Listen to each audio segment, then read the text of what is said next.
Text 45, chapter 6.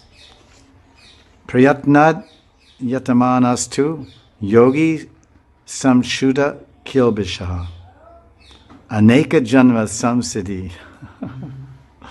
aneka janma samsiddhas tato yati param gatim. The bhakti yogi striving with more effort than in the previous life, becoming purified of his faults. Faults means dosh, aparads, and reaching full perfection. After many births, finally attains liberation. Aneka janma samsiddha. So, chant Hare Krishna, Haribol, Haribol, take prasad, go back to Godhead. That's nice, it's a fact, it works. But it may take aneka janma samsiddhi. Aneka means many, many births.